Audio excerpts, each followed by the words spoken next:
Waalaikumsalam.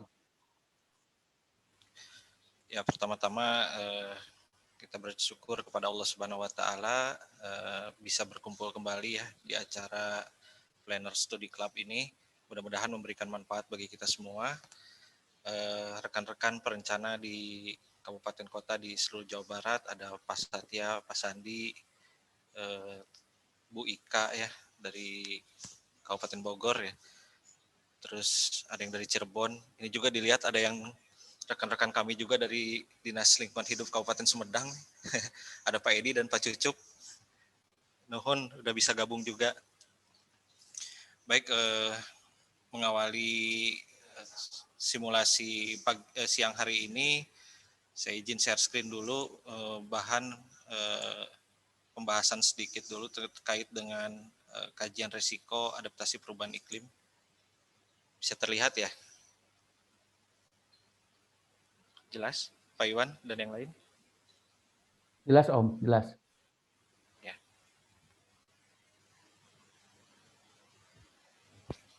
Jadi kita awali pertama terkait dengan perubahan iklim sendiri ya. Jadi perubahan iklim ini sesuatu yang nyata di kehidupan kita ini, baik secara lokal maupun global ini dirasakan, dan para ilmuwan sudah membuktikan, mengungkapkan bahwa terjadinya proses perubahan iklim di bumi ini.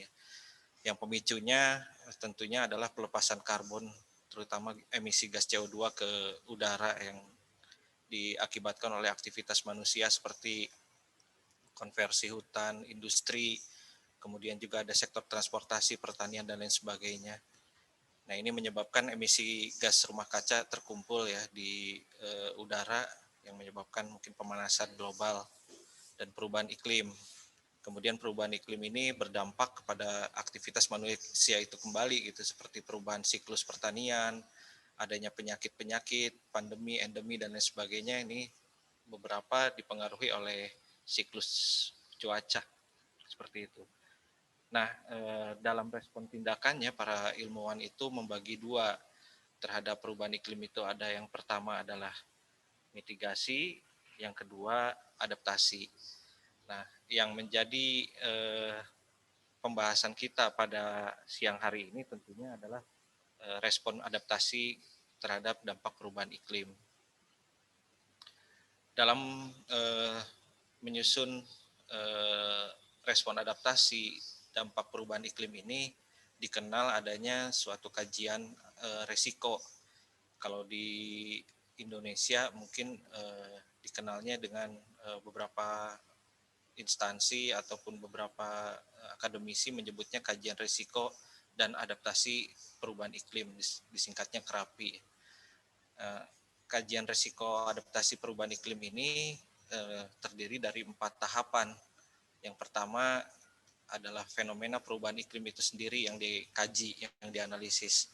Jadi dalam suatu wilayah atau dalam suatu teritori ini dilihat fenomena perubahan iklimnya. Secara umum, fenomena perubahan iklim ini ditandai dengan perubahan suhu, kemudian juga ada peningkatan air permukaan laut ya, kemudian juga ada perubahan siklus cuaca antara musim hujan dan musim kemarau. Ini fenomena-fenomena perubahan iklim. Kemudian yang kedua yang dianalisis dalam kajian risiko adalah analisis bahaya. Analisis bahaya ini merupakan dampak tadi dari perubahan iklim itu sendiri. Beberapa bahaya yang dihasilkan dari perubahan iklim kita tidak bisa memprediksi, misalnya bisa atau tidak bisa memprediksi dalam musim hujan, misalnya adanya bencana longsor atau bencana-bencana yang lain yang dipengaruhi oleh perubahan cuaca. Kemudian yang ketiga ada analisis kerentanan.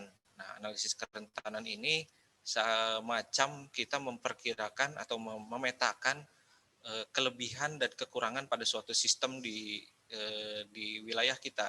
Bisa itu sistem pertanian, sistem kesehatan, ketahanan pangan, dan lain sebagainya. Jadi mengetahui mana sisi lebih, mana sisi kurang, ini ada di analisis kerentanan. Overlay dari ini semua adalah analisis resiko yang poin nomor 4. Nah, metodenya kalau digambarkan seperti ini, analisis bahaya bisa terlihat adanya dampak dari perubahan curah hujan, intensitas bencana yang bisa didapatkan informasinya dari BPBD dan lain sebagainya. Kemudian ada dampak, ini menjadi analisis bahaya. Terus di sisi analisis kerentanan, kita nanti akan membahas keterkaitan antara sensitivitas, keterpaparan, dan kapasitas adaptif. Overlay dari analisis bahaya dan analisis kerentanan ini menjadi analisis resiko. Dalam menyusun kajian kerentanan, resiko, dan dampak perubahan iklim, ini ada peraturannya, yaitu Permen LHK nomor P7, garis miring Men LHK, garis miring Setjen, Kum 1 tahun 2018. Kita bisa mengambil beberapa terminologi dari Permen LHK ini. Yang pertama, adaptasi, yaitu suatu proses untuk memperkuat dan membangun strategi antisipasi dampak perubahan iklim, serta melaksanakannya sehingga mampu mengurangi dampak negatif dan mengambil manfaat positifnya. Yang kedua, risiko iklim adalah potensi dampak negatif perubahan iklim yang merupakan interaksi antara kerentanan, keterpaparan, dan bahaya. Terminologi yang selanjutnya adalah bahaya perubahan iklim, adalah sifat perubahan iklim yang berpotensi menimbulkan kerugian bagi manusia atau kerusakan tertentu bagi fungsi lingkungan hidup yang dapat dinyatakan dalam besaran laju, frekuensi, dan peluang kejadian. Selanjutnya, terminologi tentang kerentanan, yaitu suatu kecenderungan pada sistem untuk mengalami dampak negatif yang meliputi sensitivitas terhadap dampak negatif dan kurangnya kapasitas adaptasi untuk mengatasi dampak negatif perubahan iklim tadi. Ada juga terminologi tentang keterpaparan, yaitu contoh-contohnya atau bentuknya seperti keberadaan manusia, mata pencaharian, spesies atau ekosistem di suatu wilayah, fungsi lingkungan hidup, jasa dan sumber daya, infrastruktur, aset ekonomi, sosial, budaya di wilayah atau lokasi yang dapat mengalami dampak negatif dari perubahan iklim. Ada sensitivitas, yaitu di tingkat di mana suatu sistem akan terpengaruh atau responsif terhadap rangsangan iklim, tetapi dapat diubah melalui perubahan sosial ekonomi. Yang terakhir, terminologi yang kita gunakan nanti dalam kajian risiko, yaitu kapasitas adaptasi, yaitu potensi atau kemampuan suatu sistem untuk menyesuaikan diri dengan perubahan iklim, termasuk variabilitas iklim dan iklim ekstrim, sehingga potensi kerusakannya dapat dikurangi atau dicegah. Nah, ini terminologi nanti yang akan mempengaruhi kita dalam menentukan variabel indikator data seperti itu. Kita bisa menggunakan dari Permen LHK nomor P7 tahun 2018 ini. Jadi kalau gambaran singkatnya seperti ini antara khususnya yang di kerentanan gitu ya dan bahaya gitu. Misalnya bahaya kita contoh paling simpelnya menganalogikannya seperti ini. Kita duduk di bawah AC seperti itu. Nah, di bawah AC itu bahaya yang kita bisa peroleh yaitu misalnya bahaya dingin. Nah, keterpaparan, ya tadi yang dimaksud keterpaparan itu adalah kita berada di bawah AC. Berada di bawah AC sehingga kita berpeluang untuk mendapatkan bahaya dingin dari AC tersebut. Sedangkan sensitivitas, contohnya misalnya ketika kita atau seseorang memiliki alergi terhadap udara dingin. Nah, ini menjadi sensitivitas. Sedangkan kapasitas adaptasi ketika seseorang misalnya alergi ataupun terpapar di bawah AC, nah itu bisa menggunakan baju hangat ataupun jaket. Ini kapasitas adaptasi. Mungkin gambaran analoginya seperti itu untuk memahami mengenai terminologi bahaya, keterpaparan, sensitivitas, dan kapasitas adaptasi.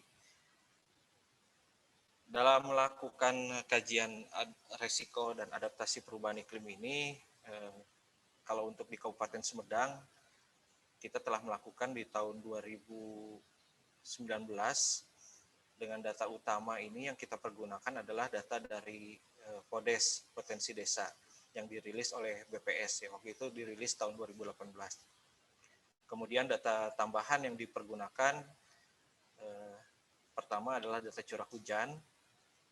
Waktu itu di Kabupaten Sumedang kita memperoleh data curah hujan ini dari pemodelan yang dilakukan oleh ITB. Karena kita bekerja sama waktu itu dengan tenaga ahli sebagai narasumber, beliau memberikan data curah hujan ini baik historis maupun proyeksinya seperti itu. Ini data curah hujan. Kemudian data-data dari rencana tata ruang wilayah. Ini ada beberapa data yang bisa dipergunakan ya setelah di break gitu. Jadi dari data spasial kita bisa ambil data tabulasinya seperti data wilayah-wilayah yang masuk dalam gerakan kawasan gerakan tanah, wilayah-wilayah yang masuk dalam rawan banjir ataupun yang lainnya seperti itu. Kemudian data BPS lainnya bisa jadi seperti kepadatan penduduk, kemiskinan, dan lain sebagainya. Kemudian ada data rekapitulasi bencana daerah yang diperoleh dari BPBD, dan yang terakhir kita juga bisa menggunakan data dari perangkat daerah lainnya. Nah, untuk simulasi ini kita coba menggunakan toolsnya ya Microsoft Excel ya. Nanti kita bisa lihat rumus-rumusnya sudah di-setting sehingga Bapak Ibu nanti di kabupaten kota yang lain ataupun yang hadir pada kesempatan ini bisa nanti di-share filenya untuk bisa digunakan simulasi ini untuk mencoba secara kajian secara self-assessment-nya seperti itu. Nanti ini digunakan untuk penentuan skala kerentanan, bahaya, dan risiko.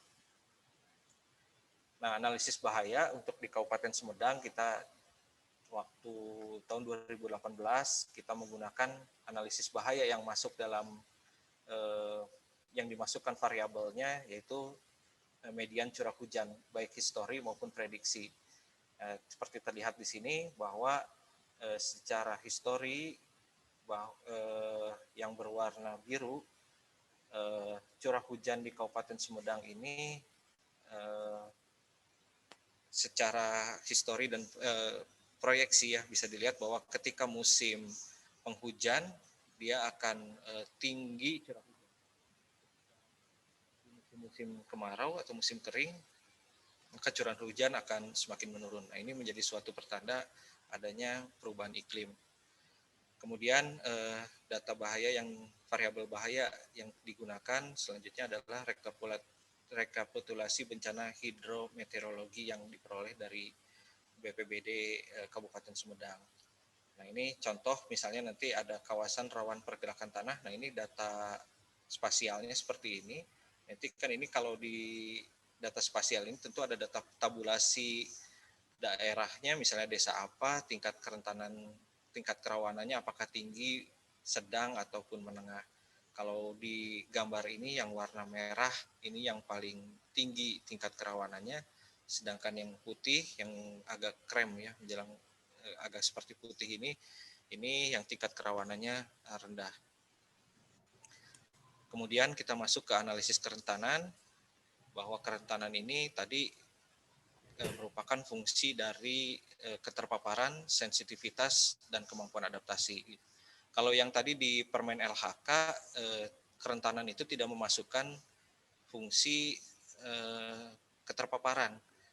Tetapi kalau di IPCC ya gitu semacam reportnya ilmuwan yang menganalisis perubahan iklim, keterpaparan itu masuk dalam analisis kerentanan. Jadi fungsi kerentanan terdiri dari keterpaparan, sensitivitas, dan kemampuan adaptasi. Kalau dirumuskan mungkin secara matematis ini bisa seperti ini. Keterpaparan merupakan pertambahan atau penjumlahan dari variabel sensitivitas,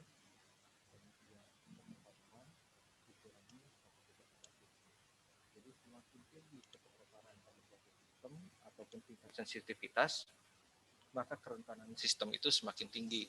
Sedangkan ketika kapasitas adaptifnya pada suatu sistem itu semakin tinggi, maka keterpaparan itu bisa kerentanan itu bisa dikurangi seperti itu. Jadi kalau rumus ini ada beberapa di pembahasan secara ilmiah, ada yang sistemnya sensitivitas dikali exposure dibagi kapasitas adaptif, ada juga yang seperti ini. Tapi tidak masalah secara perhitungan matematis karena tadi fungsi kapasitas adaptasi ini untuk mengurangi kerentanan gitu. Jadi sebagai pengurang kerentanan. Jadi bisa sebagai pengurang dan juga bisa sebagai pembagi seperti itu. Terakhir ini overlay antara analisis kerentanan dan analisis bahaya. Jadi kalau dalam fungsi matematisnya nanti kita gunakan risiko itu adalah bahaya dikali kerentanan. Nah, contohnya nanti kita bisa lihat overlay antara suatu wilayah yang tidak rentan kerentanannya dengan wilayah yang tinggi bahayanya, maka ini akan menghasilkan yang paling bawah ini sedang gitu tingkat risiko dampak perubahan iklimnya. Baik, mungkin untuk selanjutnya kita coba simulasikan saja dalam format yang Excel.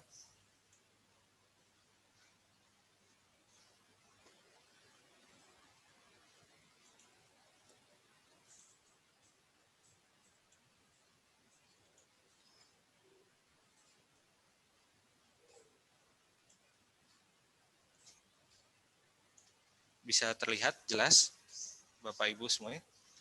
Bisa, Om. Ya. Baik. Pertama, ini kita tampilkan dalam tabel ini ada 277 desa dan kelurahan di Kabupaten Sumedang. Dari ini kita buat secara alfabetik saja dari desa Ambit sampai yang bawah itu desa Wargaluyu. Nah, untuk komponen sensitivitas, ini dalam simulasi ini kita tidak tampilkan semua yang pernah kita lakukan, tapi untuk mempersingkat saja kita coba ambil beberapa data. Yang pertama yang masuk dalam komponen sensitivitas ini yang pertama adalah kawasan kumuh di desa atau kelurahan yang dimaksud. Ada juga jumlah kepala keluarga miskin, kemudian ada permukiman di lereng, dan juga ada nanti di total skor sensitivitasnya. Oh ya, Bapak Ibu bisa lihat bahwa di sheet yang ini kita akan membahas tentang resiko dampak perubahan iklim dalam bentuk bencana longsor terhadap sektor kesehatan di setiap desa dan kelurahan yang ada di Kabupaten Sumedang. Jadi yang mempengaruhi sensitivitasnya kita ambil kawasan kumuh, kepala keluarga miskin, permukiman di lereng, dan skor nanti di total skor sensitivitasnya. Nah, kita pergunakan scoring ini dengan T-score ya. Jadi yang TS ini adalah singkatan dari T-score. Jadi T-score ini fungsinya untuk membuat bisa men-scoring antara satuan yang berbeda lah secara itu secara garis besarnya. Kan kawasan kumuh misalnya di sini ada beberapa wilayah kakak miskin, ini satuannya adalah kepala keluarga, kemudian permukiman di lereng juga ini contohnya satuan unit permukiman. Jadi karena satuannya berbeda kita menggunakan T-score seperti itu. Rumus T-score ini seperti ini kurang lebih sudah ada rumusnya. Nanti tinggal dimasukkan saja data-datanya, bisa langsung keluar data T-score-nya. Kemudian ada di komponen yang warna hijau ini adalah komponen kapasitas adaptif. Untuk bencana longsor, nah kita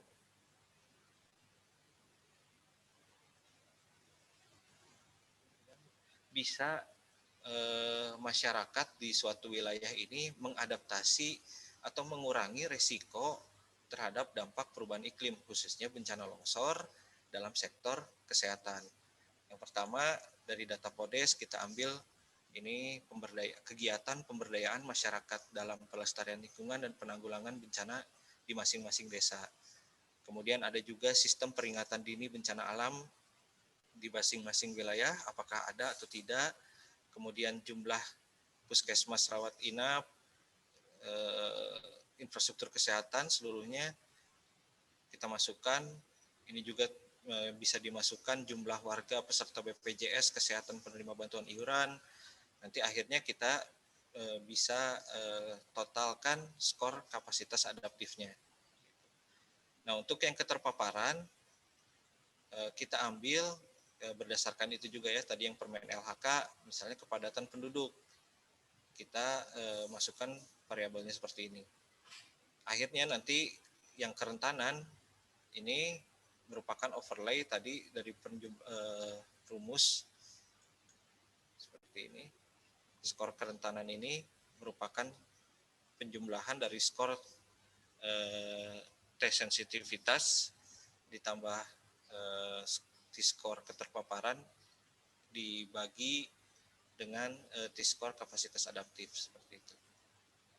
Terakhir analisis bahaya ini kita masukkan ada data-data dari RT RW yang di Kabupaten Sumedang, tingkat gerakan tanah, median curah hujan maksimum yang tadi kita peroleh dari pemodelan ITB, kemudian frekuensi longsor history yang tadi datanya dari BPBD. Terakhir nanti kita overlay tingkat bahaya ini dengan tingkat kerentanan menjadi tingkat resiko. Kita coba bahas satu-satu dulu, mungkin per indikator komponennya. Yang di sensitivitas ini ada kawasan kumuh. Jadi kalau kawasan kumuh dalam suatu desa atau kelurahan makin banyak, maka itu akan menjadi wilayah tersebut sensitivitas ketika terjadi bencana longsor terhadap sektor kesehatan. Kemudian tentunya juga ketika keluarga yang miskin itu lebih banyak, maka sensitivitas daerah tersebut apabila terjadi longsor, maka sensitivitas kesehatannya akan menjadi lebih tinggi. Kemudian ketika ada permukiman di lereng, ini satu ini menunjukkan angka ada pemukiman di lereng, yang dua tidak ada pemukiman di lereng. Jadi data di podesnya seperti itu, numerik satu ada, dua tidak ada. Ketika ada pemukiman di lereng, maka sensitivitas terhadap sektor kesehatan ketika terjadi bencana longsor akan menjadi lebih tinggi. Untuk yang kapasitas adaptif, ketika ada kegiatan-kegiatan pemberdayaan masyarakat dalam pelestarian lingkungan dan penanggulangan bencana, maka desa atau kelurahan tersebut tentunya akan menjadi lebih adaptif terhadap dampak perubahan iklim. Apalagi di desa tersebut telah memiliki sistem peringatan dini bencana alam. Jadi kalau di Podes, yang sisi pemberdayaan masyarakat dalam pelestarian lingkungan dan penanggulangan bencana ini, angkanya numerik juga, kalau satu itu ada, dua tidak ada. Kemudian sistem peringatan dini bencana juga kalau ada di angka 1, yang tidak ada dituliskan di angka 2. Kemudian jumlah puskesmas rawat inap, jaraknya, kemudian kemudahan aksesnya, ini diukur juga. Ketika puskesmas rawat inap ada dalam suatu wilayah di desa atau kelurahan, maka ini tingkat kapasitas adaptifnya semakin tinggi. Begitu pula ketika jaraknya dekat gitu. Atau misalnya ketika di desa tersebut tidak memiliki puskesmas rawat inap. Nah, seberapa dekat dengan desa lain yang memiliki puskesmas rawat inap, ini mempengaruhi kapasitas adaptifnya. Ketika makin jauh, makin tentu kapasitas adaptif desa tersebut ketika menghadapi longsor dalam sektor kesehatan tentu akan menjadi lebih rentan seperti itu. Kemudian aksesnya juga dipengaruhi. Ini kalau di Podes diukurnya ketika 1 ini sangat mudah, 2 mudah, 3 sulit, 4 sangat sulit. Nah, ini mempengaruhi. Kalau aksesnya semakin mudah, maka kapasitas adaptifnya akan semakin tinggi. Dan kerentanan tentu akan semakin berkurang. Seterusnya, begitu pula dengan jumlah warga peserta BPJS Kesehatan penerima bantuan iuran. Jadi ada Jamkesda misalnya di setiap kabupaten kota kan ada PBI-nya. Nah, ketika di wilayah desa tersebut penerima PBI-nya semakin tinggi, tentu kapasitas adaptif masyarakat ataupun dalam wilayah tersebut akan semakin tinggi ketika menghadapi bencana longsor khususnya dalam sektor kesehatan. Nah, seluruh scoring ini kan dibuat dalam T-score karena perbedaan satuan. Jadi kita buat dalam T-score, total dari T-score ini menjadi skor kapasitas adaptif dalam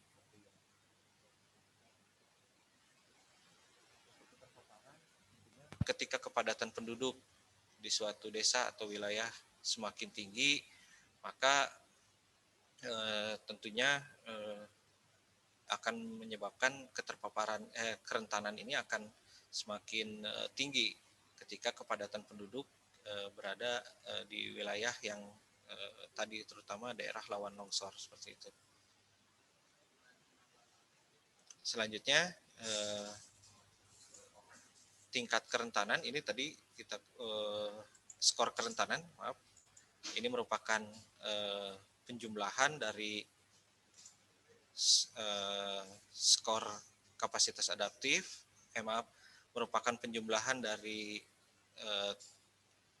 skor sensitivitas, kemudian keterpaparan dikurangi dengan skor kapasitas adaptif ya. Maaf tadi ini kalau di komennya mungkin saya salah gitu ya. Di sini masih sensitivitas dikali keterpaparan dibagi kapasitas adaptif, tetapi kalau di rumusnya penjumlahan dari sensitivitas ditambah keterpaparan dikurangi kapasitas adaptif. Kemudian dalam bahaya bahwa variabel gerakan tanah ketika terjadi gerakan longsor, tentu kalau desa tersebut dalam wilayah yang gerakan tanah tinggi, tentu ketika terjadi curah hujan yang tinggi, maka daerah tersebut cenderung lebih tinggi berpeluang untuk terjadinya bencana longsor. Kemudian media curah hujan maksimum, ketika curah hujan maksimum ini semakin tinggi, maka wilayah desa atau kelurahan tersebut juga akan berpeluang mengalami longsor lebih tinggi. Di overlaykan atau ditambahkan dengan variabel frekuensi longsor berdasarkan data historinya, apakah desa tersebut pernah mengalami longsor atau tidak, terus berapa intensitasnya dalam beberapa tahun terakhir. Ini untuk data yang kami gunakan ini 3 tahun terakhir. Maksudnya data tahun 2016 sampai tahun 2018. Jadi desa yang memiliki frekuensi histori longsor lebih banyak ini diperkirakan atau diprediksikan akan berpeluang terjadi longsor kembali ketika curah hujan tinggi seperti itu. Akhirnya nanti mendapatkan tingkat skor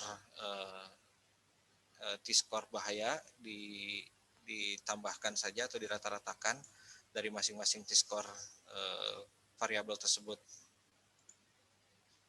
Kemudian terakhir mungkin ini overlay-nya. Jadi bisa dilihat bahwa suatu daerah itu ketika tingkat bahaya dengan tingkat kerentanannya di-overlaykan.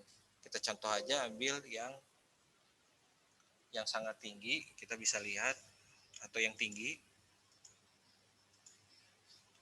Nah, yang tinggi ini di Kabupaten Sumedang berdasarkan simulasi ini ada di 3 desa di Kabupaten Sumedang, yaitu Cimanintin, Cimungkal, dan Tegalmanggung. Kita bisa lihat istilahnya kalau penyakitnya apa sih, kenapa dia menjadi beresiko tinggi dalam sektor kesehatan ketika terjadi longsor. Oh, ternyata contoh di Cimanintin tingkat bahayanya ini sangat tinggi karena dipengaruhi tadi frekuensi longsornya ini secara histori dia pernah mengalami 21 kejadian longsor selama 3 tahun ya, 2016 sampai 2018. Kemudian data hasil break curah hujan di wilayah ini, di desa ini lebih tinggi dibandingkan desa-desa lainnya di Kabupaten Sumedang. Kemudian ini juga masuk tingkat gerakan tanah yang kalau 3 ini adalah menengah gitu. Seperti itu. Jadi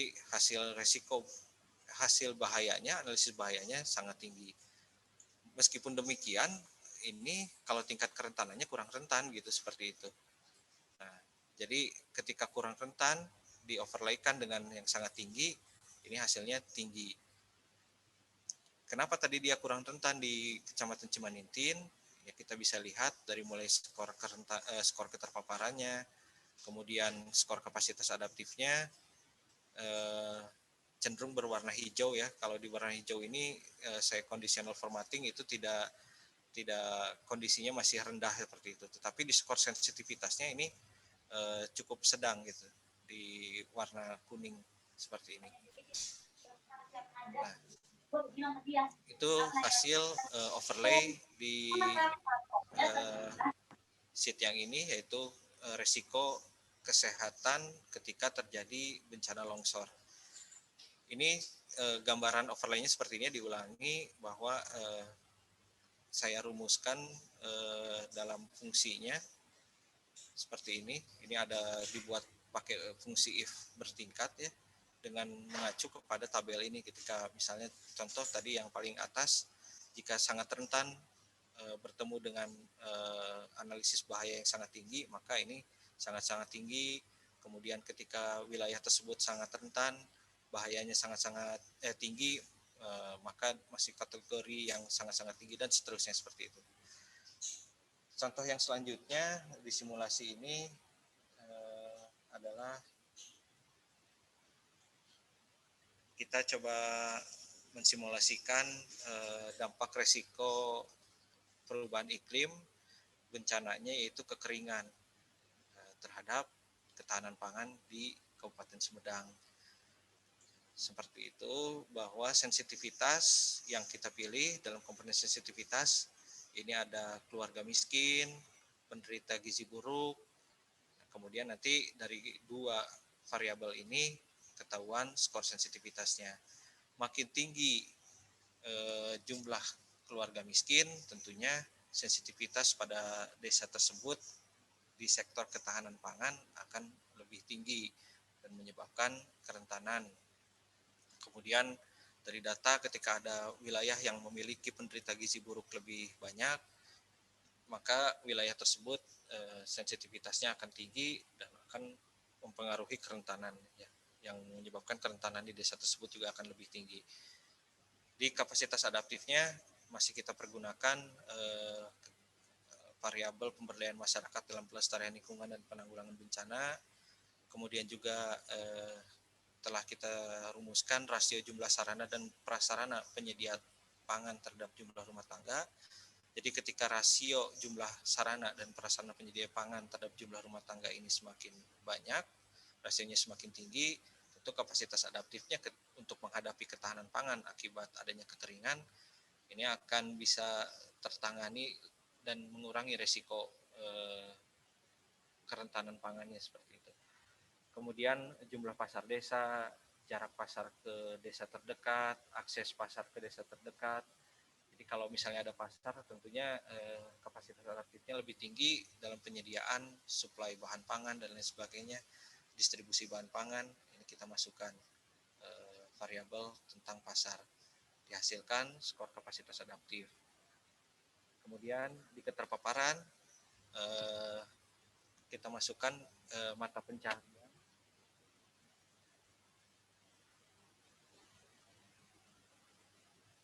yang skornya berangka rendah seperti 1, ini berarti adalah skor mata pencaharian yang di mata pencaharian tersebut sebagian besar masyarakatnya itu tidak terlalu banyak kantong-kantong kemiskinannya seperti itu.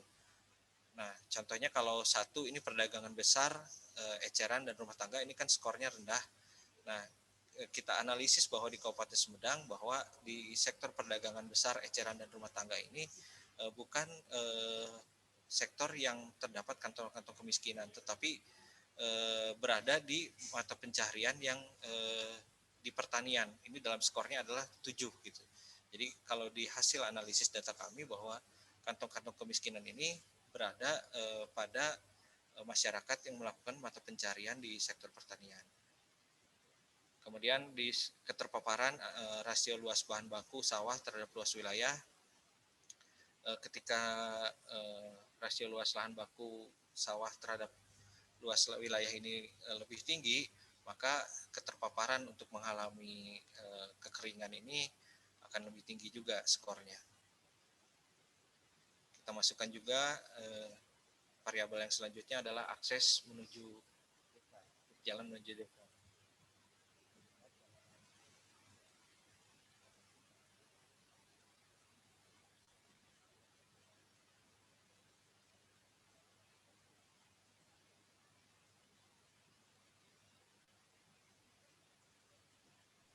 Halo Om, suaranya tidak terdengar di saya Om. Oh, Nah, iya. Jelas, halo, tes. jelas sekarang Om, jelas. Jelas, oh ya. Nah, selanjutnya ya ini misalnya yang ketiga, skor yang ketiga, jalan menuju desa tersebut hanya bisa dilalui selama musim kemarau.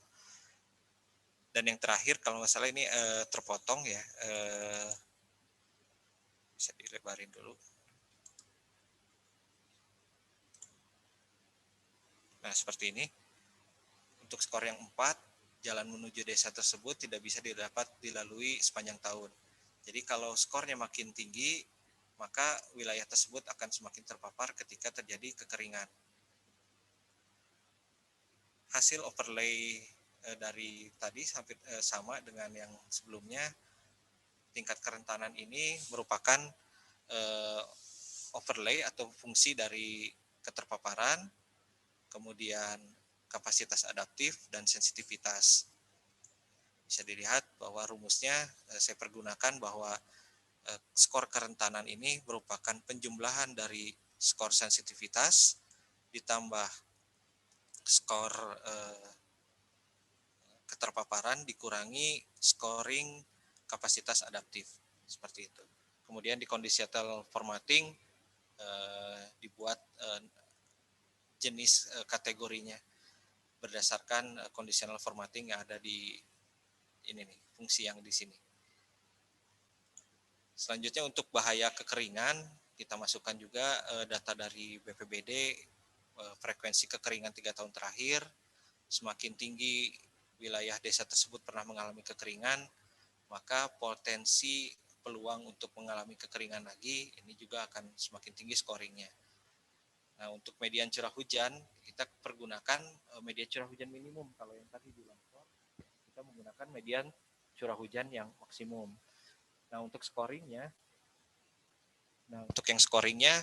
ini dibalik gitu ya. Kalau yang semakin rendah media curah hujannya, maka ini yang akan semakin tinggi scoringnya. Jadi saya fungsikan dulu dari median curah hujan ini diminuskan dulu. Jadi kalau yang semakin tinggi minusnya, maka scoringnya akan semakin tinggi. Jadi untuk menggambarkan bahwa kalau makin jarang curah hujannya, makin kecil curah hujannya, maka scoringnya akan semakin tinggi. Hasil dari scoring bahaya juga dibuat conditional formatting. Terakhir, ini tingkat risiko dibuat conditional formatting berdasarkan tabel yang tadi ketika overlay dari tingkat kerentanan dengan tingkat bahaya. Mungkin itu saja dulu Pak Iwan gambaran simulasinya. Selanjutnya mungkin dibahas melalui sesi diskusi saja ya, supaya tidak terlalu monoton. Terima kasih.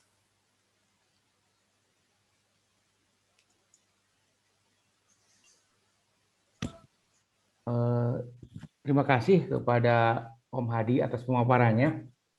Mungkin ini jadi salah satu petunjuk bagi kita untuk mengetahui hal-hal baru. Ternyata melalui analisis Excel yang lumayan panjang dan tentunya membutuhkan ketersediaan data juga ya Om ya, yang sangat mumpuni. Tapi nanti di akhir pengolahan data kita bisa mendapatkan hasil output yang memang bisa memberikan informasi dan nantinya bisa berpengaruh juga terhadap masukan kebijakan kepada pimpinan. Mangga silakan kepada Bapak Ibu yang mau diskusi bisa menanyakan langsung kepada narasumber. Kami persilahkan Pak. Langsung saja Pak, tidak usah Bapak Ibu tidak usah raise hand dulu untuk bertanya atau diskusi terkait dengan metode bagaimana apa yang tadi dipaparkan oleh narasumber. Silahkan Bapak Ibu.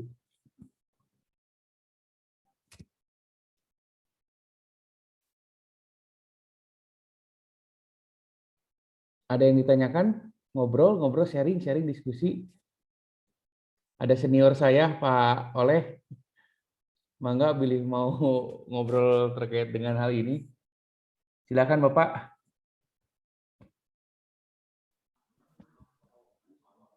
Kang Satya, mangga. Ya, komen aja. Dulu saya pernah baca ininya dari Kang Nugraha ya. Sempat mau mengadopsi juga kajiannya karena memang ya bisa bermanfaat juga di sini ya di Tasik. Cuma kendalanya ada di data Pak. Tidak semuanya ada gitu. Jadinya nggak jadi. Nggak jadi dan ternyata pengen mengadopsi juga gitu, pengen nyoba adopsi, cuma memang data dan juga kebetulan usernya juga belum merespon ya, jadi tidak berlanjut begitu Pak.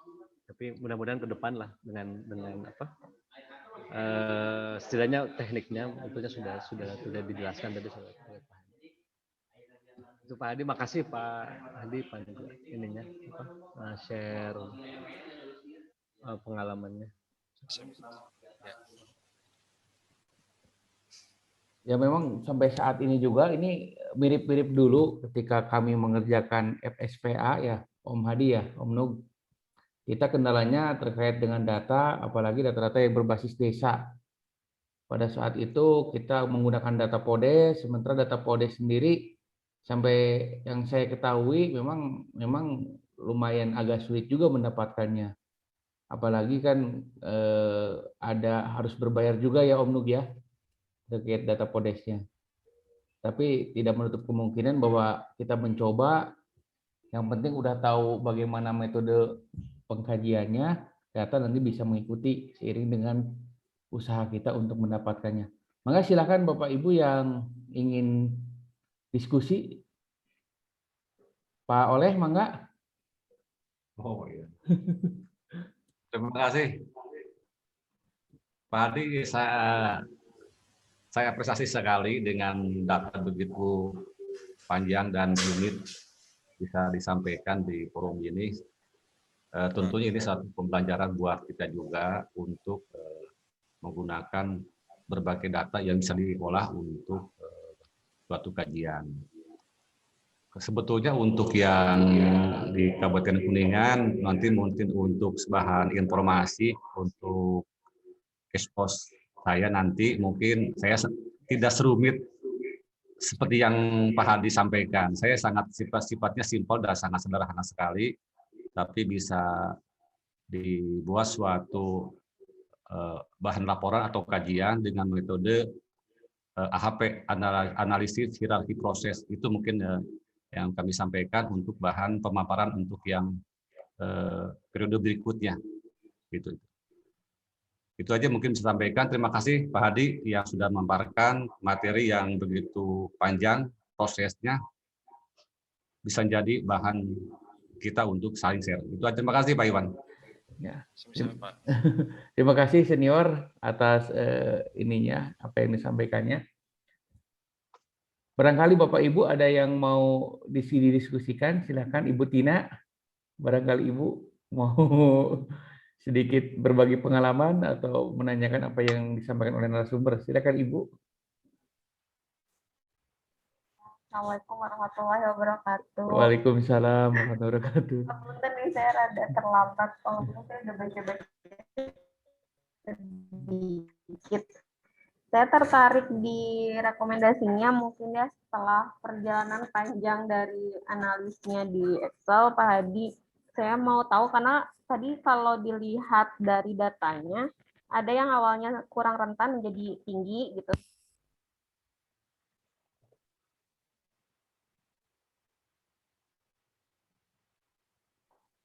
Terus ya suaranya. Suaranya Ibu suaranya tidak terdengar. Ibu, suaranya belum kami dengar Ibu.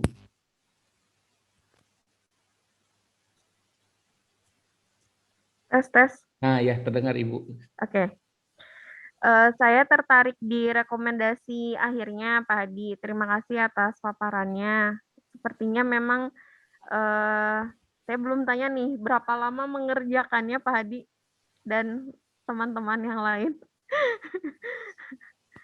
Ya, ya kita itu di tahun 2019 ya, jadi mengerjakan kurang lebih 1 tahun ya, karena 1 tahun. Oke.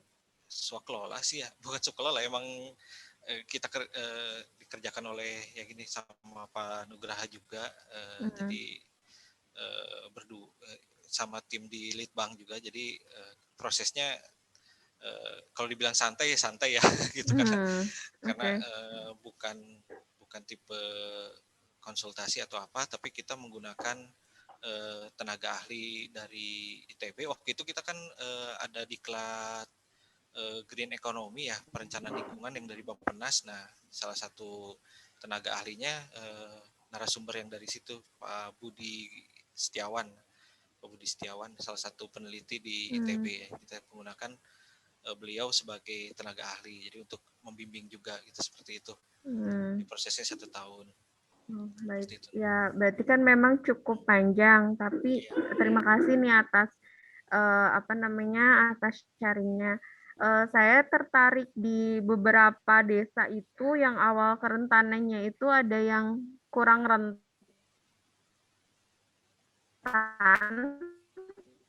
tapi di hasil akhirnya ada beberapa indikator, tapi ada juga yang memang dari awalnya memang sangat tinggi atau sangat rentan dan memang hasilnya tinggi. Saya tertariknya memang banyak sekali ya klasifikasinya. Jadi ada yang rendah, sangat-sangat rendah gitu. Kemudian bagaimana rekomendasi lebih ke arah program kegiatannya setelah mendapatkan klasifikasi tersebut mungkin ya. Tadi saya nggak baca sih di ininya, di paparannya. Ya, saya share lagi ya. Bisa terlihat ya. Kita pergunakan namanya. Jadi ini overlay ya. Ketika contoh yang kita akan Pak Hadi agak keras suaranya bisa. Exhaust nih. Aduh, ya ini wayah tunduh. Oh gitu. Iya. Ya. Jadi gini, tentunya kan kita dalam proses perencanaan pembangunan itu ada yang dikenal dengan prioritas ya. Karena adanya keterbatasan anggaran, tentunya kita harus memprioritaskan wilayah, penyakit dan lain sebagainya gitu, permasalahannya apa. Nah, kita dalam Kabupaten Sumedang kita pergunakan yang tingkat risikonya tinggi ini menjadi prioritas. Tingkat prioritas utama gitu untuk mengurangi dampak dari perubahan iklim. Jadi ketika terjadi longsor, kekeringan dan lain sebagainya, wilayah-wilayah tersebut yang akan prioritaskan terlebih dahulu dibandingkan dengan wilayah-wilayah yang tingkat risikonya rendah gitu. Nah, itu pilihan. Dari hasil kajian risiko ini kita memiliki pilihan untuk menentukan prioritas. Nah, kita contoh ambil yang paling tinggi ya. Di kolom AO ini ada 3 desa. Cimanintin, Cimungkal, Tegalmanggung. Berarti dalam proses perencanaan pembangunan, baik itu di RPJMD atau di RKPD, kita masukkan nih 3 desa ini yang masuk dalam prioritas untuk pengurangan risiko bencana akibat perubahan iklim. Kenapa 3 desa ini yang masuk dalam risiko tinggi gitu? Tadi kalau bisa dilihat, kalau yang risiko tinggi ini yang berwarna kalau di tabel ini yang warnanya kurang lebih orange ya. Apakah itu kurang rentan bertemu dengan bahaya yang sangat tinggi, ataukah bahaya yang tinggi bertemu dengan agak rentan, ini bisa dilihat. Nah, nanti kita bisa ketahui apakah dia itu risiko tinggi itu karena bahayanya atau karena kerentanannya. Kalau contoh yang Cimanintin, ini tadi kalau dilihat bahayanya sangat tinggi, kemudian kerentanannya ini kurang rentan. Berarti dia lebih dipengaruhi oleh faktor apakah curah hujan yang berada di wilayah tersebut emang cukup tinggi, ataukah memang wilayah tersebut masuk dalam gerakan tanah yang cukup tinggi, dan juga frekuensi longsornya yang secara historis cukup sering gitu terjadi. Nah, ternyata Cimanintin ini lebih cenderung tadi di bahayanya, sedangkan kerentanannya dia tidak terlalu rentan. Dalam kategori di sini adalah kurang rentan. Nah, ini yang menjadi pilihan prioritas. Jadi di desa ini kegiatan-kegiatan yang bisa mengurangi resiko dampak perubahan iklim ini jadi di sisi bahayanya gitu. Jadi dalam pilihannya bagaimana untuk menanggulangi tingkat gerakan tanah, bagaimana juga untuk menanggulangi resiko akibat curah hujan yang tinggi gitu. Apakah contoh dalam kegiatannya misalnya kita masukkan dalam cross cutting program dan kegiatannya ini masukkan dinas PU untuk tembok penahan tebing gitu. Nah, masukkan di sini infrastruktur tersebut karena untuk mengurangi resiko gerakan tanah. Jadi kita bisa lihat penyakitnya di mana nih ketika resiko di wilayah tersebut tinggi. Berbeda dengan yang ini, dengan kecamatan desa Cimungkal. Dia mah sangat rentan gitu. Tetapi bahayanya rendah gitu. Berarti dia berada di kerentanannya yang menjadi penyakitnya. Apakah itu di keterpaparan, kapasitas adaptif, atau di satu lagi sensitivitas. Kita lihat. Untuk sensitivitas dia berwarna hijau, berarti kategorinya kalau saya dibuat di conditional formatting ini rendah. Kemudian di kapasitas adaptif dia berada di warna kuning ya, menjelang merah gitu, ini agak-agak merah.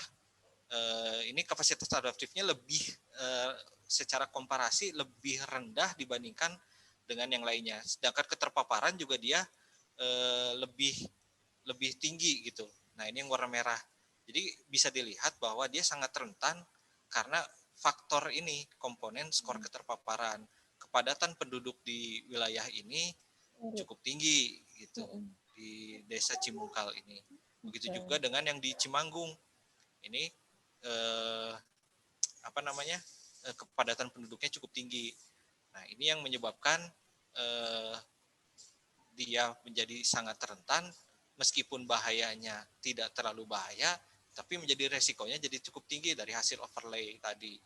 Nah, berarti kegiatan yang bisa dimasukkan dalam RKPD ataupun RPJMD selama beberapa proses tahun ke depan, ya ini ada proses untuk pengendalian penduduk di wilayah ini ataupun rekayasa sosial yang lainnya. Seperti itu, Bu, mungkin. Siap. Terima kasih, Pak Hadi. Iya, sama-sama. Terima kasih Bu Tina. Mudah-mudahan belum puas ya. Nanti bisa diskusi lebih lanjut dengan Om Hadi. Bapak Ibu yang lainnya, silakan kalau ada yang mau ditanyakan. Langsung saja Bapak Ibu. Pak Hadi. Oh, siap. Ada yang Teh Titih, mangga Teh Titih. Mangga Teh. Iya, materinya sangat menarik. Ini ada beberapa hal yang masih bingung buat saya. Kebetulan ini yang ada kategori yang untuk sensitivitas ya, sama kategori untuk tingkat risiko. Itu kan ada 5 dibagi 5. Itu tuh berdasarkan apa ya dibagi 5-nya kategorinya? Berdasarkan cluster analisis atau seperti apa, Pak? Dibagi 5 misalnya, jadi tadi kategorinya rendah sampai tinggi ya. Oh itu kita bisa melakukan, kalau yang dulu kita coba FGD misalnya, bisa pengkategoriannya menjadi 5 kategori seperti itu, atau mau dibuat 3 kategori seperti itu bisa dari FGD saja sih. Oh, bukan berdasarkan dari ini, bukan berdasarkan dari apa tadi, angka skor maksimal atau skor minimal, terus dilihat di klaster gitu, dari berapa kecamatan itu bisa dibagi menjadi berapa kategori. Bukan berdasarkan proses itu ya, FGD aja ya? Iya, itu kan kalau di sini misalnya 5 interval. Oke. Soalnya itu menarik, ada cut off-nya Pak, ada cut off-nya yang skor untuk sangat rendah itu berapa, rendah berapa, ada cut off-nya itu. Ya. Sepertinya makanya itu, ini kayaknya cluster analisis atau gimana ya gitu. Ya, bisa dari situ berangkatnya dari FGD, atau memang kalau memang kita mau self assessment dulu, yang mau dibuat 5 nggak masalah juga sih gitu. Artinya kalau kita pengkategoriannya lebih banyak, berarti prioritas kita nanti akan lebih sedikit seperti itu. Untuk kan misalnya sampai sangat-sangat tinggi kan, misalnya kita prioritas sampai kata sangatnya itu ada 5 kali, berarti kan itu peluang yang sangat tingginya itu makin kecil gitu. Itu aja sih. Iya, oke. Satu lagi pertanyaan Pak Hadi, untuk menentukan skor itu kan ada beberapa komponen aspek yang diperhitungkan ya. apakah masing-masing komponennya itu dikasih bobot enggak, Pak? Untuk dapat Oh, skornya itu, kumulatifnya. nah untuk di simulasi ini belum ya, belum dikasih bobot gitu. Nanti kalau untuk pembobotan nanti Pak Nugraha bisa ada simulasi selanjutnya. Atau Oke. bisa, jadi ada dua ya kalau saya belajar dari suhu Pak Nugraha gitu. Bisa jadi dari FGD atau pakai nanti PSC ya. Gitu. Bisa dari situ pembobotannya. Oke. PCA, PSC. Jadi PSC mah ini nama acara ini. Duh, Pak Belit. Oke, nuhun, Pak Hadi. Nuhun Teh Sabi-sabi. Titi, nuhun. Bapak Ibu barangkali ada yang lain, silakan kita diskusi lebih lanjut. Izin Pak. Oh silakan Ibu, Bu Fitri. Iya Pak, dengan Fitri Pak dari Depok Pak. Silakan Ibu. Punten. Iya, yang ingin saya tanyakan terkait dengan variabel-variabelnya itu, penentuannya apakah kita yang menentukan atau memang berdasarkan ketentuan yang ada gitu Pak? Terima kasih. Jadi ini kita bisa berangkat dari permen LHK Bu ya. Sebentar saya stop share. Berarti berdasarkan permen LHK yang tadi di awal itu ya? Betul, tapi dalam pelaksanaannya kita juga bisa secara FGD pengembangan, kan kalau di permen LHK terminologinya, contoh misalnya keterpaparan, ini keberadaan manusia, mata pencarian, spesies, ekosistem, fungsi lingkungan hidup, jasa dan sumber daya, infrastruktur, aset ekonomi, dan lain sebagainya gitu. Tapi dalam FGD misalnya dalam penyusunan ini bisa disepakati gitu, apa yang menjadi komponen dari keterpaparan ini gitu. Seperti itu Bu. Oh gitu, baik. Ya, terima kasih. Ya, sama-sama. Baik, terima kasih Bu Fitri. Barangkali Bapak Ibu ada yang lain? Kalau Saya host, lagi. oh silakan Teh. Silakan Teh.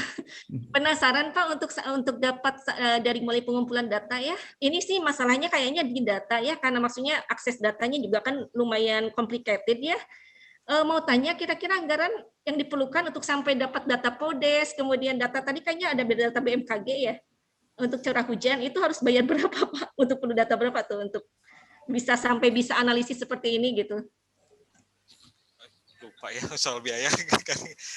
Gini, kalau untuk BMKG yang data proyeksi curah hujan itu tadi kita memang istilahnya free ya, kita karena kerjasama dengan ITB itu kita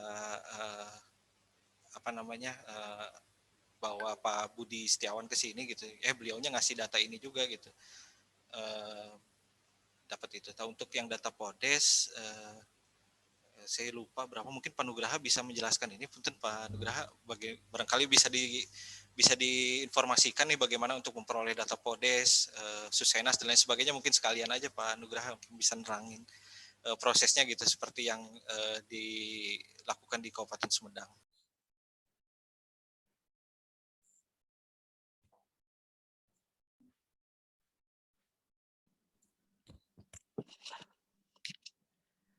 Baik, ya terima kasih kesempatannya Pak Hadi udah memaparkan apa yang sudah pernah kita lakukan bersama-sama ya, kerjasama kolaborasi. Jadi tadi terkait dengan sumber data, betul itu dari PODES, dan kalau PODES itu kalau kita beli dari level kabupaten, kota ya. Kalau kota mungkin lokal ya, potensi kelurahan, dan itu memang bisa. Ternyata Kota Bandung itu pernah membeli data, itu ada datanya, walaupun Kota Bandung semuanya kelurahan, nggak ada desa gitu ya. Dan ternyata harganya cukup relatif murah Bu Titi. Untuk Sumedang saja itu di kisaran 50 ribuan sampai 100 ribu lah. Tergantung karena PODES ini ada yang PODES lengkap ya. PODES lengkap itu PODES yang bisa disiapkan 2 tahun menjelang pelaksanaan sensus. Misalnya katakanlah 2020 sensus penduduk ya. Maka 2018 itu dilakukan PODES yang utuh gitu. Tapi kebijakan saat ini PODES itu dilakukan setiap tahun, tapi berupa updating data. Tidak semua variabel PODES yang utuh itu diupdate, hanya sebagian, lebih dari setengahnya lah, ada yang diupdate. Dan harganya kalau kita beli juga jadi lebih murah gitu ya, di 50 ribuan tadi ya. Kalau misalkan, kalau tidak salah ya di bawah 100 ribu yang utuh. Itu untuk kabupaten. Makanya dulu juga kita pernah nyaranin ya sama Om Hadi waktu berkunjung ke Komisariat Jawa Barat ya. Komisariat Jawa Barat itu untuk membeli atau mendapatkan kalau memang punya kolega, punya link dengan BPS yang baik, itu bisa kita dapatkan secara gratis gitu. Dan kebayang ya kalau misalkan punya Podes Jawa Barat, maka akan banyak kajian-kajian yang bisa dilakukan. Contohnya mungkin kajian perubahan iklim ini, kajian RAD ya, misalnya rencana adaptasi perubahan iklim, misalkan terus bisa juga dengan Om Iwan punya FSPA ya, Security and Vulnerability Atlas. Jadi untuk melihat kerentanan dan ketahanan pangan, kita bisa menggunakan data Podes. Jadi kebayang kalau kita punya data Podes Jawa Barat, kita bisa bikin per kabupaten kota, 27 kabupaten kota. Jadi 27 kabupaten kota kita akan berikan sebuah kajian yang itu akan membantu, misalkan untuk penanganan rawan pangan ya, atau untuk penanganan meredam dampak-dampak dari perubahan atau perubahan iklim tadi. Dan bahkan data Podes ini juga kita cukup powerful ya, tidak hanya untuk hal seperti ini, kita juga bisa gunakan, yang pernah kita lakukan adalah melakukan kajian yang sama untuk penentuan lokus prioritas stunting gitu ya. Alhamdulillah 2 jurnalnya udah publish kemarin barengan gitu ya. Itu untuk Sumedang dan Kota Bandung ya. Jadi karena memang yang ada datanya sih waktu itu gitu ya, punya data Podes Sumedang, juga punya ada data Podesnya Bandung ya. Kita bisa bikin 2 kajian tapi agak beda gitu ya. Kalau yang Sumedang itu lebih ke metodologinya ditekankan bagaimana penentuan lokus prioritas. Kalau yang untuk Kota Bandung itu lebih ke strateginya ya, ke bagaimana caranya untuk bisa menurunkan stunting dengan lebih efektif gitu. Nah, artinya kita juga bisa menggunakan kajian-kajian yang pernah dilakukan di Sumedang itu untuk penentuan TCI ya, Tourism Competitiveness Index. Jadi indeks daya saing pariwisata. Kita lakukan itu juga. Kemudian yang tadi dikatakan oleh Pak Satya ya, yang sebelumnya mungkin sempat terinspirasi untuk bikin yang sama, tapi karena datanya belum ada ya, dan juga belum respon dari usernya, itu tentang ketika terjadi COVID, kita bisa menentukan wilayah mana yang memiliki kerentanan akibat adanya pembatasan sosial ya, terutama pada UMKM misalkan. Atau bisa jadi tidak hanya ke UMKM-nya, masalah kesehatan juga bisa. Karena di Podes kan ada data-data tentang tenaga kesehatan, data fasilitas kesehatan, kemudian data wabah misalkan gitu. Jadi semua data itu bisa kita olah, kita bisa masukkan berdasarkan kriteria yang ada. Misalkan apakah data variabel ini masuknya ke sensitivitas atau ke kerentanan atau ke kapasitas adaptif ya. Itu semua ada ininya, ada dasarnya. Kalau misalkan saya boleh contohkan mungkin ya. Share screen nggak? Nggak bisa. Oh, Hostnya ada di Om harus Hadi. pause dulu. Iya, jadi host Om Hadi.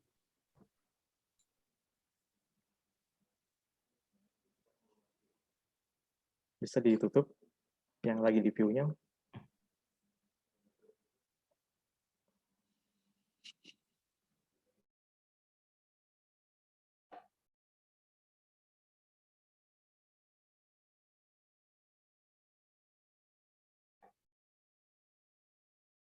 Masih di mute Om. Di hostnya dipindahkan ke Om Nug. Iya sudah. Udah bisa host. Nah udah. Ini juga membuat analisis kerentanan usaha mikro kecil ya akibat pandemi COVID di Sumedang. Nah, tadi juga ada Bu Fitri ya kalau nggak salah menanyakan itu dasarnya dari mana sih gitu. Jadi kalau misalkan, nah ini kan kerangkanya seperti ini ya, pemilihan variabel penentu kerentanan usaha mikro kecil ya yang terdampak pandemi COVID. Nah, kenapa kemudian kepadatan penduduk masuk ke terpaparan, jumlah UMK juga masuk ke terpaparannya, karena memang 2 variabel ini yang akan paling terpapar ya dengan adanya pembatasan sosial akibat adanya pandemi COVID, sehingga akhirnya paling terdampak lah oleh adanya pembatasan sosial tadi. Terus kemudian sensitivitas, kenapa rumah tangga miskin, juga kenapa wilayah desa dengan mayoritas penduduknya yang sangat terdampak dengan adanya pandemi atau pembatasan sosial seperti industri pengolahan, perdagangan gitu. Itu juga ada dasar-dasarnya di sini. Misalkan rumah tangga miskin ini salah satu yang ini ya, misalkan dari hasil penelitiannya Sakti Purwanto ya 2019, itu banyak ternyata yang dia kutip dari beberapa penelitian sebelumnya bahwa kemiskinan itu menjadi indikator sensitivitas sosial ya untuk menganalisis kerentanan jika terjadi bencana kekeringan gitu ya di dusun. Jadi ada studi literaturnya ya lah intinya Bu. Jadi ada studi literaturnya kenapa kemudian kita masukkan beberapa variabel yang ada di sini. Ya, intinya memang ada juga hasil survei gitu ya. Ada juga yang kemudian berdasarkan pada studi literatur misalkan. Jadi hasil-hasil penelitian sebelumnya yang kita gunakan sebagai dasar penentuan variabel ini menjadi variabel yang masuk kapasitas adaptif, sensitivitas seperti itu. Yang intinya kalau memang secara analogi kapasitas adaptif itu ya bagaimana si variabel ini bisa meningkatkan resiliensinya ya ketika terjadi berbagai bencana, baik bencana alam maupun bencana non alam seperti itu. Sepertinya sampai situ aja Om Hadi yang bisa di-share. Juga terkait tadi ya mungkin proses yang ditanyakan Bu Titi setahun itu memang itu karena kita juga waktu itu masih mencari bentuknya yang tepat seperti apa ya pengolahan datanya, ketersediaan data, terus kemudian kita melakukan berbagai simulasi ya. Dan itu memang perjalanannya cukup panjang, lebih dari 5 kali ya kita melakukan sebuah analisis, tapi kemudian ternyata dirasa ada yang kurang tepat gitu ya. Ada yang kurang tepat misalkan dari sisi tadi scoringnya, terus dari sisi pemilihan variabel itu juga berkali-kali bongkar pasang data gitu Bapak Ibu. Jadi tidak semudah yang dibayangkan dan sudah jadi yang tadi sampaikan Pak Hadi ya. Bahkan sebelumnya kita juga mengolah datanya menggunakan Stata ya, belum menggunakan Excel gitu Bapak Ibu. Jadi kalau menggunakan Stata kita melakukan menyusun do filenya ya, menyusun sintaknya yang berupa kalimat bahasa-bahasa pemrograman di Stata yang akhirnya itu memang menjadi memudahkan ketika sudah jadi sih, tapi memang proses pengkodingannya itu cukup memakan waktu lama karena memang kita melakukan simulasi terus menerus ya selama beberapa bulan itu mencoba ini akhirnya begini, coba itu begitu. Sampai beberapa variabel kita juga bongkar pasang juga tersediaan data yang paling pas yang mana nih yang paling tepat masuk ini gitu. Itu cukup panjang tapi alhamdulillah ya tadi Pak Hadi sudah memberikan file Excel-nya jadi Bapak Ibu sebetulnya bisa tinggal memanfaatkan gitu ya. Dan mungkin bisa sambil memodifikasi, bisa diperbarui lagi. Seperti tadi yang disampaikan Bu Titi juga gitu ya. Ini ada pembobotan nggak gitu ya? Ya waktu itu kita masih menggunakan T-score ya, belum ada pembobotan. Tapi rupanya mungkin nanti yang akan kalau kita lakukan lagi kajian yang sama, insya Allah akan menggunakan principal component analysis ya. Jadi itu udah ada pembobotannya di situ ya. Ada apa berarti istilahnya agent value-nya gitu ya. Jadi di sana bisa lebih komprehensif lagi. Kenapa misalkan kita menentukan bobot sekian. Nah, waktu yang ini yang menggunakan T-score itu belum ada pembobotan gitu ya. Jadi artinya setiap variabel itu ya dihitung berdasarkan scoring aja dan dibagi dengan jumlah variabel yang ada gitu ya seperti itu. Nah, nanti kalau kita gunakan PCA masing-masing variabel itu ada bobotnya gitu. Nah, yang pernah kami lakukan di Sumedang yang udah menggunakan PCA itu yang indeks daya saing pariwisata ya. Kalau misalkan mungkin suka baca juga dari World Economic Forum. Jadi kalau TTCI ini sudah ada metodologi khususnya ya dari World Economic Forum dan dirilis tiap 2 tahun sekali. 17, 19, nah sekarang 2021 itu akan ada lagi rilis yang terbaru. Nah, mudah-mudahan nanti kalau ada lagi dan ada kesempatan kita juga bisa share tentang analisis daya saing pariwisata yang levelnya juga desa ya. Tapi bisa diagregasi ke kecamatan ya, tergantung kebutuhan. Jadi kita bisa melihat desa mana yang paling potensial, punya daya saing tinggi untuk pariwisata dengan destinasi wisata yang ada di situ apa saja gitu ya. Kita juga bisa, tapi tidak hanya destinasi wisata, kalau daya saing pariwisata nanti ada 8 variabel yang akan dinilai ya, dimulai aspek lingkungan, kesehatan, masalah keamanan, dan sampai ke ICT readiness ya, ke ketersediaan atau jangkauan sinyal, internet, dan sebagainya. Itu nanti ada variabelnya juga kompleks dan sudah kita buat dalam bentuk Excel juga Bapak Ibu. Jadi kalau ada yang berminat bisa kita sharing juga sehingga nanti bisa menilai wilayah yang paling punya daya saing tinggi pariwisata di kabupaten kotanya masing-masing gitu ya. Kalau ingin mengembangkan wisata.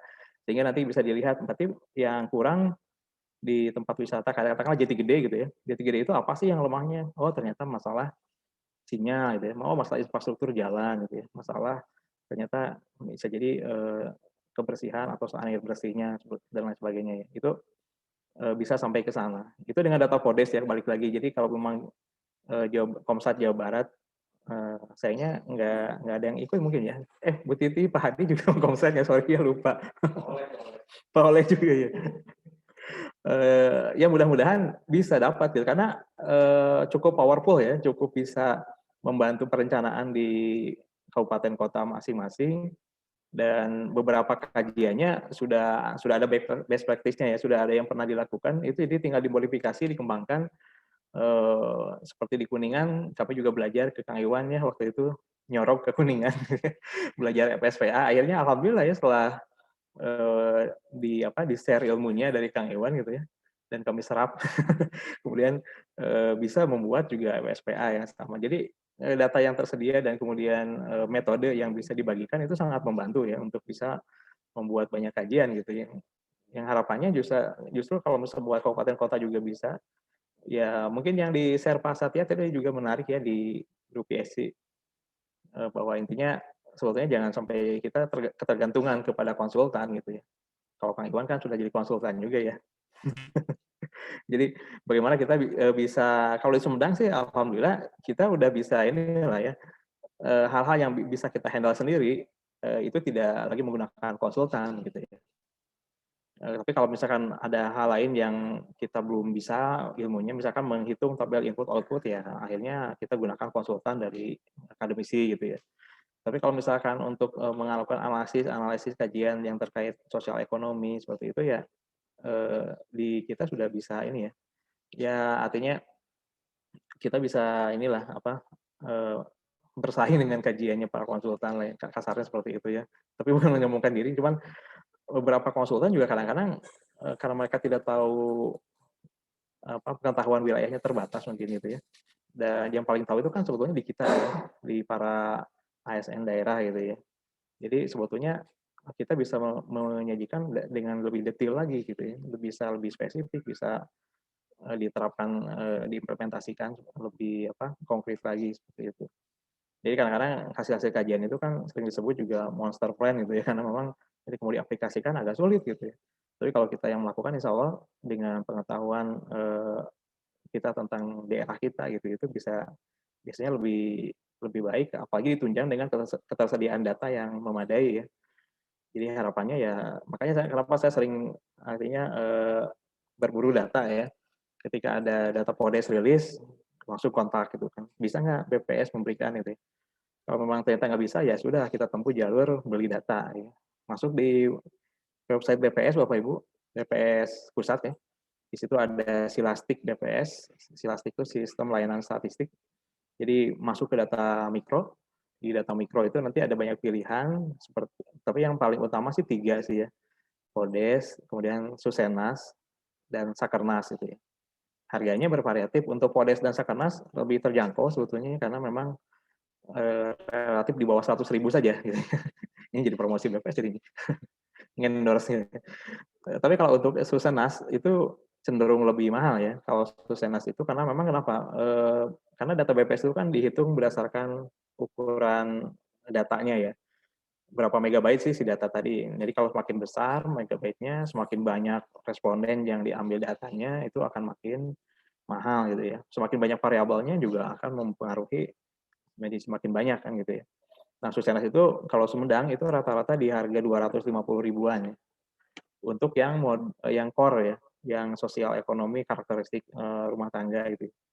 Tapi kalau untuk yang modul konsumsi, modul konsumsi ini sebetulnya hanya melihat pola konsumsi ya, pengeluaran pembelian mereka untuk bahan pangan, non pangan gitu ya.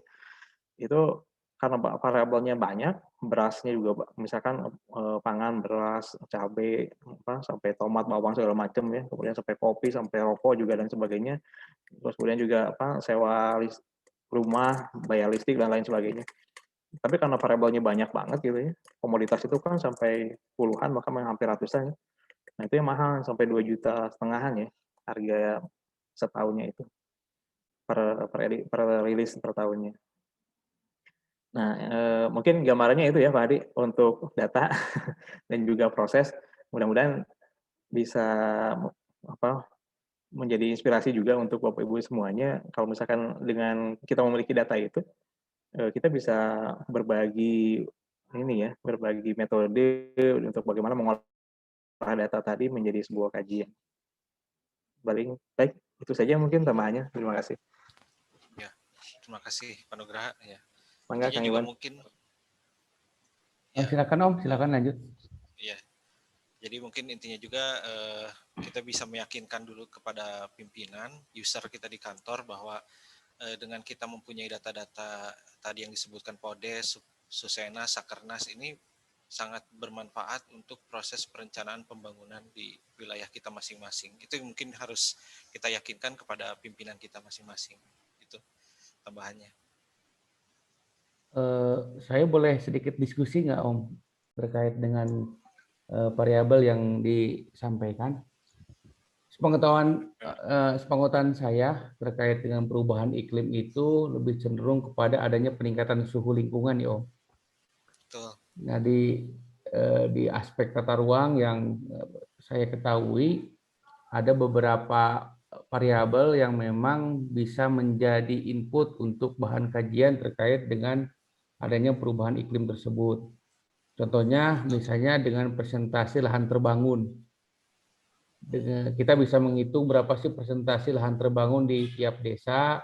Semakin besar persentase lahan terbangunnya, maka akan semakin meningkat suhu lingkungannya. Seperti itu. Itu yang pertama. Kalau misalnya variabel ini dimasukkan, itu boleh tidak atau memang nantinya akan mengaburkan maksud karena variabelnya memang sudah ditentukan oleh Permen LHK 2018 itu, Om. Itu yang pertama. Terus yang kedua, tadi kan kita mendapatkan ada istilah longsor sama gerakan tanah. Istilah itu dianggap sama definisinya atau memang berbeda datanya, Om? Gitu. Karena dari berbagai sumber ada yang mengatakan antara longsor dan gerakan tanah dapat disamakan. Ada juga yang sumber lain mengatakan bahwa gerakan tanah dan longsor itu dua hal yang berbeda gitu kan. Longsor merupakan bagian dari gerakan tanah, bisa seperti itu. Itu Om pertanyaan dari saya. Terima kasih Om. Terima kasih Pak Iwan. Jadi untuk yang tadi terkait dengan lahan terbangun ya,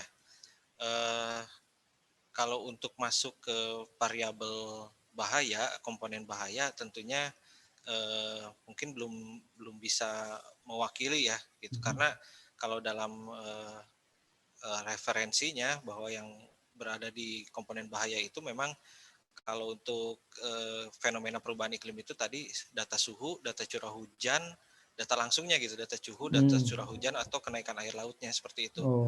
Kalau misalnya untuk tadi kondisi lahan terbangunnya itu bisa masuk di keterpaparan ketika pemukiman itu padat gitu. Seperti itu. Padat itu nanti berpengaruh terhadap kumuh ya Om ya? Ya, kumuh. Atau kalau kumuhnya sendiri, misalnya kalau untuk kumuhnya bisa masuk ke yang ke sensitivitas. Artinya ketika banyak pemukiman kumuh dan itu berada di wilayah longsor, itu sensitivitasnya sangat tinggi. Seperti itu. Ya.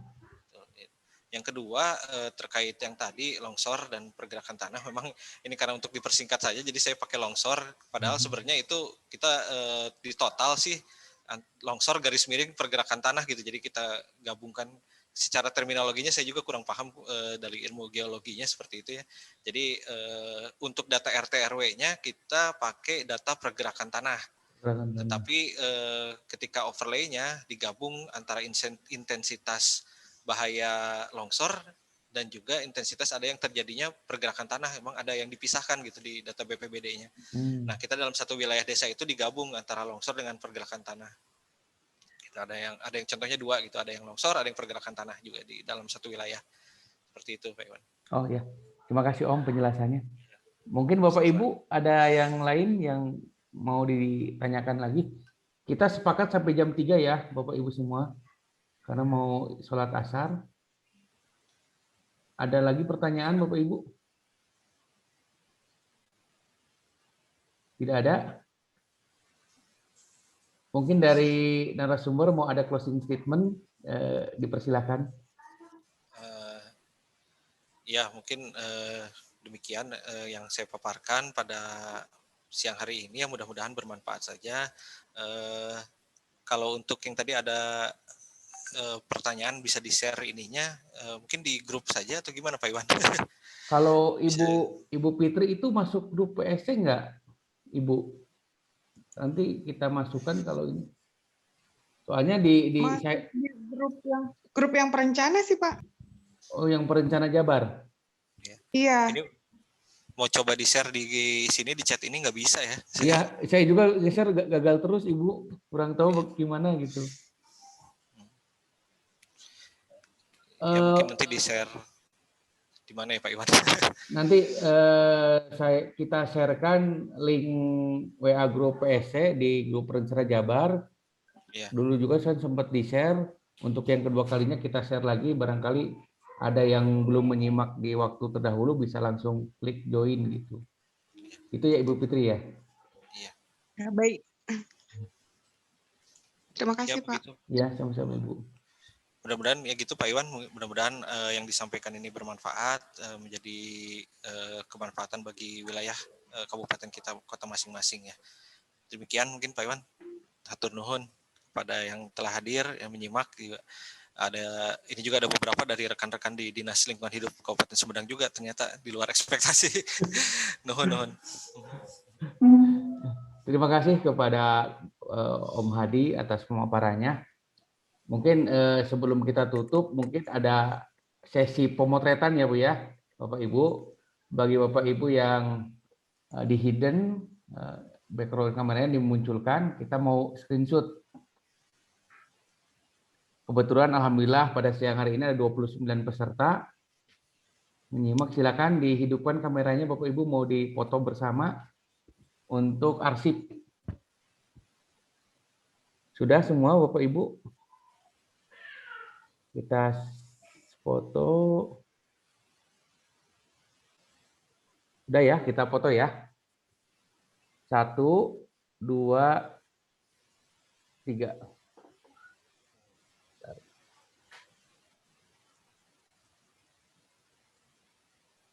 Satu kali lagi ya Bapak Ibu ya.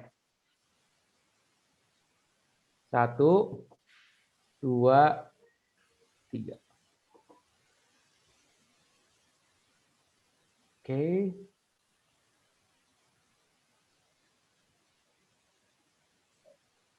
Baik Bapak Ibu semua, terima kasih atas kehadiran serta partisipasinya.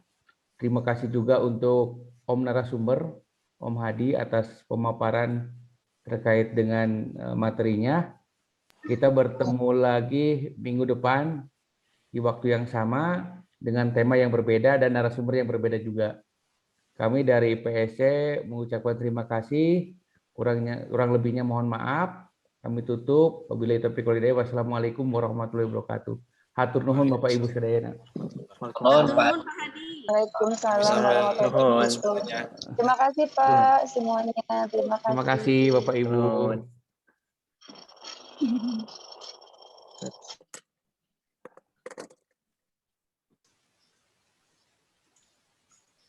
Oleh.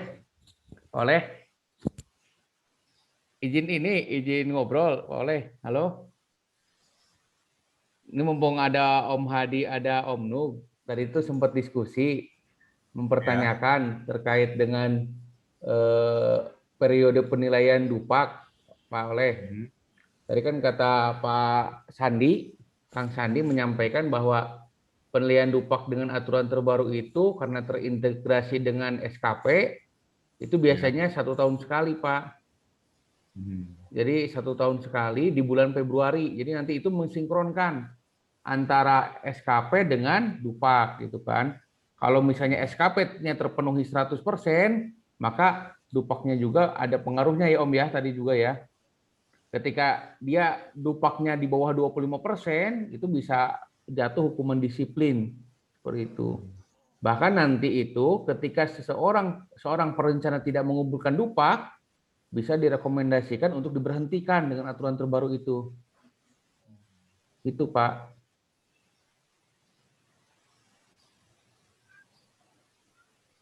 Ya Om ya, gitu ya. Tadi itu obrolan sama Om Sandi ya. Ya, betul. Berarti itu ya Pak Iwan.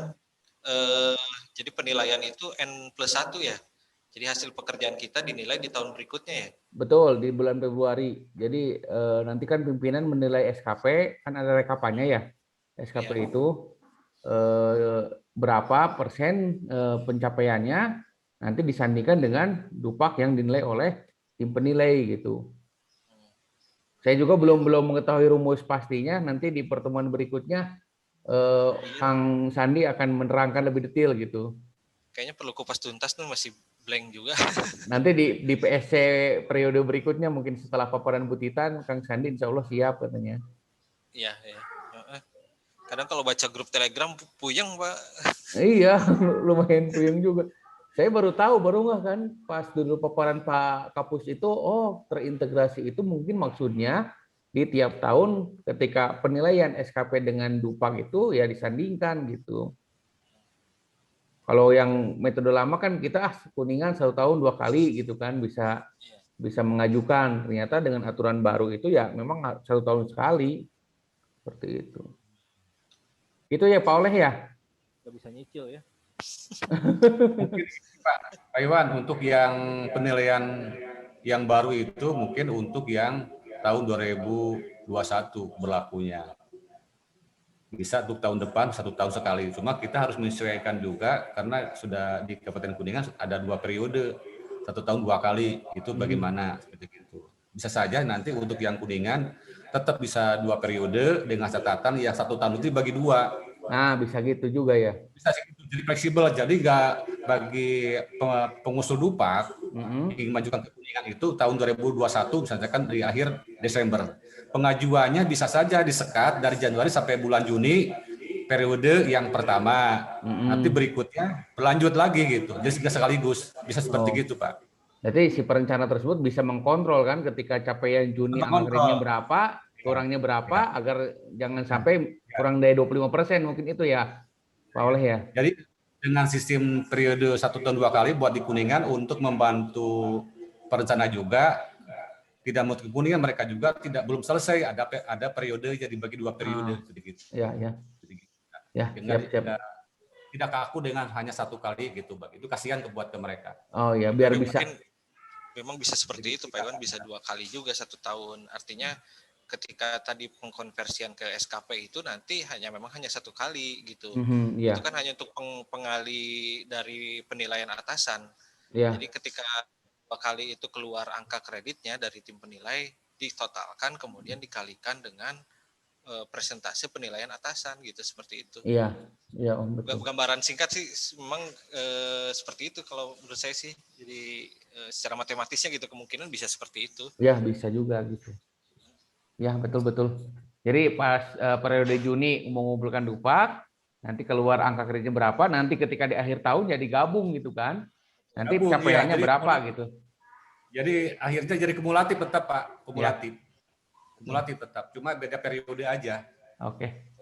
Misalkan pengajuan bulan Februari itu yang Januari sampai bulan Juni. Nanti sudah beres di delay yang bulan Juni, itu mengajukan lagi yang periode Juli sampai dengan Desember. Kumulatif dijumlahkan tetap. Oke. Siap Bapak. Oke, nanti diskusi lebih lanjut di materi berikutnya. Om Hadi, hatur nuhun ya Om, sampai berjumpa Jumat depan. Senior Pak Kun, hatur nuhun Bapak. Kang Nuk, mangga izin menutup ya. Assalamualaikum. Waalaikumsalam.